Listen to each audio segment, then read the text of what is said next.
നമ്മൾ ഇന്ന് കൊച്ചിയിലേക്ക് പോകുന്നത് ക്യാമറകളുടെ രാജാവിനെ കാണാനാണ്. അതായത് DSLR-നെക്കാളും ഇന്ന് മാർക്കറ്റിലുള്ള മറ്റേതൊരു ഫോണിന്റെ ക്യാമറയെ തോൽപ്പിക്കുന്ന ഒരു ഫോണിന്റെ ലോഞ്ചിനാണ്. ഇതാണ് ഞാൻ പറഞ്ഞ ഫോൺ വിവോ X200ഉം 200 പ്രോയും. മൈജിയും വിവോയും ലുലു മാരിറ്റിൽ വെച്ച് നടത്തിയ ഈ ഒരു ഇവന്റിൽ ആക്ട്രസ് മഹിമ നമ്പേരാണ് ഫോൺ ലോഞ്ച് ചെയ്തത്. നമുക്ക് ആ ഒരു ഫോണിൽ ലൈവായിട്ട് എക്സ്പീരിയൻസ് ചെയ്യാനും പറ്റി. പിന്നെ കുറച്ച് ഫോട്ടോസ് എടുത്തു. ക്യാമറയാണല്ലോ മെയിൻ. X200ൽ നമുക്ക് 50 MB സൈസിന്റെ ടെലിഫോട്ടോ ലെൻസ് വരുന്നുണ്ട്. 200 പ്രോയിലാണെങ്കിൽ 200 MB സൈസിന്റെ APO ടെലിഫോട്ടോ ലെൻസും വരുന്നുണ്ട്. നിങ്ങളൊരു പോർട്രേറ്റ് ഫോട്ടോസ് ഒക്കെ എടുക്കാൻ ഇഷ്ടപ്പെടുന്ന ഒരാളാണെങ്കിൽ തീർച്ചയായിട്ടും ഈ രണ്ട് ഫോണും ഇഷ്ടപ്പെടും. ലോ ലൈറ്റിലൊക്കെ അത്രയ്ക്ക് അടിപൊളി ഫോട്ടോസ് ആണ് എടുക്കുന്നത്. രണ്ട് ഫോണിൽ നമുക്ക് Dimensity 9400 പ്രോസസറാണ് വരുന്നത്. സെമി സോളിഡ് സ്റ്റേറ്റ് ബാറ്ററി ഉപയോഗിക്കുന്ന ഇന്ത്യയിലെ ആദ്യത്തെ ഫോണാണിത്. അതുകൊണ്ട് ബാറ്ററിയുടെ പെർഫോമൻസ് മികച്ചതായിരിക്കും.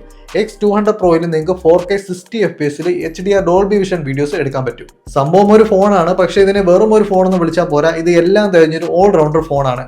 നിങ്ങൾ വിവോയുടെ X സീരീസ് ഒക്കെ യൂസ് ചെയ്യുന്നുണ്ടെങ്കിൽ അത് മനസ്സിലാവും.